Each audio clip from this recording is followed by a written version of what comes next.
Lieutenant general Prateek Sharma ji जो नौबत कमान से हैं GFC, lieutenant general PK Mishra ji GFC white knight force, major general Kaushik Mukherjee GFC 25 infantry division. मेरे प्यारे देशवासियों, जय हिंद। आज 10वीं वेटरन्स दिवस के इस गरिमामय अवसर पर राजौरी की इस भी धरा पर आप सबके बीच उपस्थित होने मेरे लिए अत्यंत गर्व और सम्मान की बात। सर्वप्रथम मैं हमारे वेटरन्स के सम्मान में आयोजित इस भव्य व गरिमामय कार्यक्रम के लिए सेना के कमान की सराहना करता हूँ और आशा करता हूँ कि इसी प्रकार से भविष्य में भी हमारे वेटरन्स को हमारे वीर नारियों का स्मरण करते रहेंगे। इस अवसर पर न केवल हमारे राष्ट्र के गौरवशाली इतिहास का प्रतीक है, बल्कि हमारे कर्तव्य का भी परिचय है कि हम उन योद्धाओं के योगदान को नमन करें जिन्होंने अपने जीवन की अमूल्य ऊर्जा देश की सेवा में समर्पित की है एवं देश की सुरक्षा के लिए अपने जीवन का बलिदान दिया।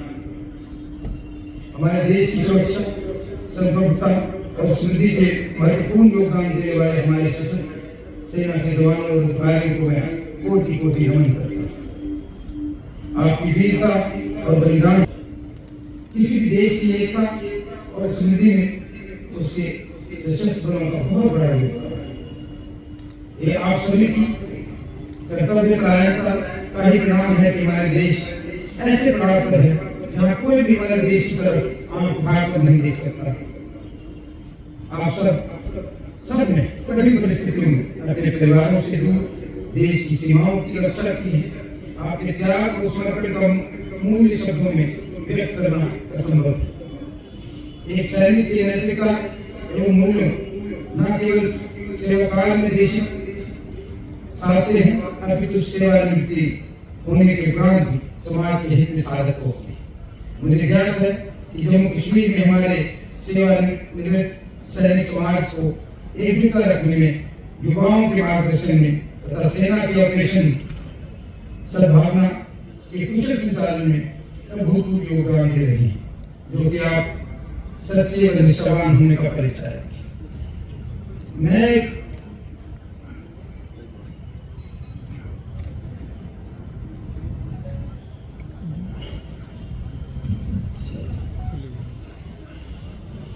एक भूतपूर्व सैनिक और मैंने पूरा करना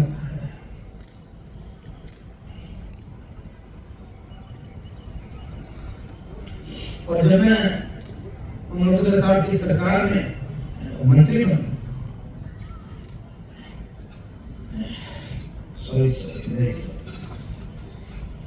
मैंने पूछा कि मेरे में कोई ऐसी कोई तो नहीं, तो वो बोलने लगे कि आप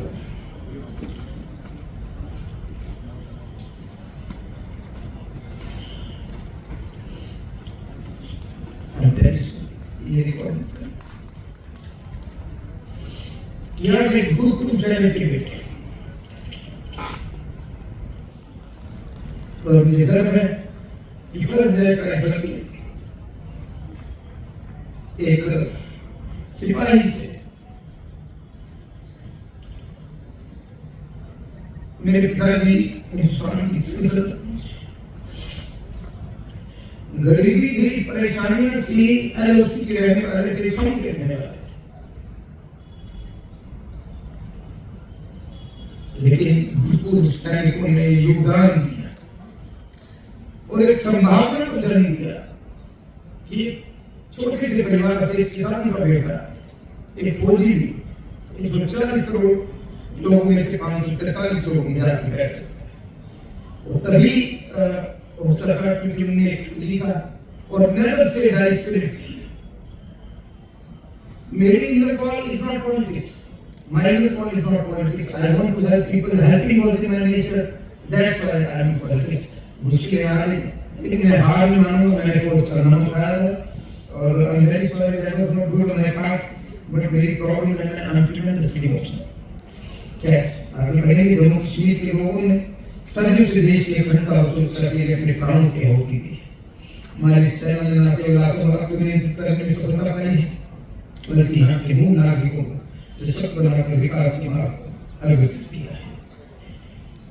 गत वर्ष जम्मू कश्मीर में आप सबके लिए सेना और प्रशासन के संयुक्त प्रयासों द्वारा अनेक कल्याणकारी योजनाओं और समितियों का गठन हुआ है, जो दर्शाता है कि उत्तरी कमान हमारे भूतपूर्व सैनिकों के कल्याण के लिए हर सक्षम प्रयास कर रही है।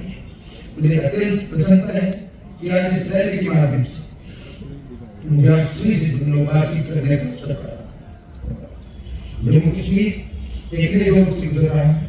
यहाँ के लोग ने उम्मीद और विश्वास के साथ एक नए भविष्य की ओर बढ़ रहे हैं और बदलते दौर में जम्मू कश्मीर सरकार की तरफ से मैं आपको यकीन दिलाना चाहता हूँ कि हमारी सरकार पूर्व सैनिकों और उनके परिवार को कल्याण के हक में हर मुनासिब प्रयास कर रही है। मैं आपको एक भरोसा भी देना चाहता हूँ कि हमारी सरकार आपकी हर उम्मीद पर खरी उतरेगी, हर समस्या के समाधान के लिए प्रयास करती रहेगी। आपकी समस्याओं और सुझाव को सरकार के उच्च स्तर पर गंभीरता से सुन रही है और हमारे लिए पूर्व सैनिकों की समस्याओं का समाधान करना हमारा फर्ज है, कोई एहसान नहीं है। हमारी सेना के द्वारा संचालित ऑपरेशन सद्भावना है जम्मू कश्मीर के दूर दराज क्षेत्रों का अपने विकास की गति को नई तेजी दी है। AWPO और राज्य सैनिकों कल्याण बोर्ड ने सैकड़ों सैनिकों को पुनर्वास और रोजगार के नए अवसर प्रदान किए। जम्मू कश्मीर में सैनिकों, भूतपूर्व सैनिकों और उनके आश्रितों की सुविधा हेतु, उनके न्याय संबंधों विषयों के त्वरित समाधान हेतु सैनिक सहायता केंद्र की स्थापना की गई। साथ ही राष्ट्र स्तर पर ऐसी प्रणाली भी सैनिक सहायता केंद्र का गठन किया जिससे सैनिकों, भूतपूर्व सैनिकों एवं उनके आश्रितों के जिला सैनिक कल्याण बोर्ड के माध्यम से न्याय संबंधी सलाह और सुविधा प्राप्त होती है और वो निःशुल्क उपलब्ध करने जा रही है। आज जम्मू कश्मीर आत्मनिर्भर से बाहर निकलकर विकास की ओर अग्रसर है। ये सब जम्मू कश्मीर की एक नागरिक होने के नाते अत्यंत विश्वास और भरोसे से कह सकता हूँ। मैं इस मंच से वीर नारियों को और सैनिक परिवारों को अद्वितीय योगदान को भी नमन करता हूँ। आपने न केवल अपने परिवारजनों को देश सेवा के लिए प्रेरित किया, बल्कि कठिन समय में धैर्य और साहस का अद्वितीय परिचय किया। आपके बलिदान और संघर्ष ने हमें प्रेरणा दी है। भाइयों बहनों, ये वादा केवल शब्दों तक सीमित नहीं है। हमारी सरकार और सेना आपके हर कदम पर आपके साथ है। आपकी समस्याओं को सुनना और उनका समाधान करना हमारा कर्तव्य है। आप देश की शान और गौरव थे, हैं और हमेशा रहेंगे। मैं समस्त देशवासियों की तरफ से अपने भूतपूर्व सैनिकों, वीर नारियों और समस्त सैनिक परिवारों के प्रति कृतज्ञता प्रकट करता हूँ।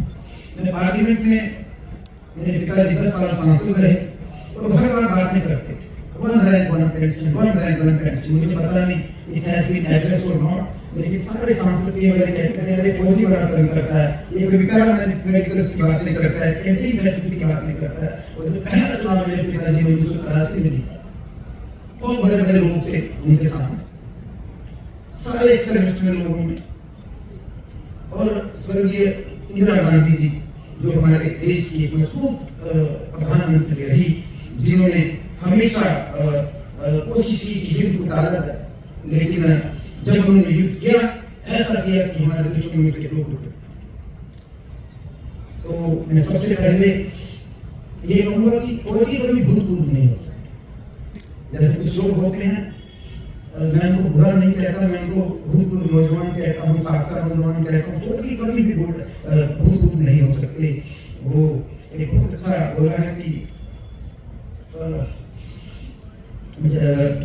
एक चीज मुझे जिंदगी भर खलेगी, मैं भारतीय सेना का हिस्सा नहीं बन पाया। लॉ के दौरान जब मैं LLB कर रहा था, ग्रेजुएशन के बाद मेरा लगभग जैद में जाना तय हो चुका था। मेजर जनरल विक्रम सिंह जी थे जो बाद में इस देश के चीफ ऑफ आर्मी स्टाफ बने। तो मुझे था कि मेरे परिवार में से तो मेरे पिताजी फौजी थे, तो ये सिपाही थे, तो बड़ा शौक होता है हम लोगों को। एक मिडिल क्लास की कभी सर जाती है हमारे अंदर से, वो हमारी वैल्यूज भी मिडिल क्लास है, वैसे ही रहेंगी। लेकिन मुझे इस चीज का ख्याल रहेगा। लेकिन एक बात मैं आपसे करूँ, जिस दिन देश के यशस्वी प्रधानमंत्री रियासत के यशस्वी मुख्यमंत्री मुर्तजा साहब ने फैसला किया कि हमें अपना खोया हुआ क्षण चाहिए। तो सतीश शर्मा बतौर एक फौजी का बेटा होने के नाते पहली सख्त में बंदूक उठा के अपने सरहदे काट गए। और एक बात मानिक शाह हमारे he was a name, उन्होंने बोला कि if it tells you he is never afraid, he is liar और he is a good। तो ये बातें बचपन से सुनते आए हैं और ये जो मैं जज्बाती हो रहा हूँ शायद इसलिए कि मैं आज अवसर होता है कि मैं आस्किंग सर को मैं पूछ रहा था कि अगर मैं 6 में चला जाता जय मेरा था तो मैं आज शायद फुल कर्नल होता मैं ज़्यादा खुश होता। सियासत इतनी बढ़िया चीज़ नहीं है जो इस साल मैंने पढ़ा है। जो मैं अपने बच्चों को भी प्रेरित करूँ कि फौज में जाए या वो किसान बने या वो शिक्षक बने। आज बाकी उनकी मर्जी है। बाकी शहीदों को एक बार फिर मशीन फार्मिंग का बहुत अच्छा आपने बेहतरीन यहाँ वो नमूना दिखाया।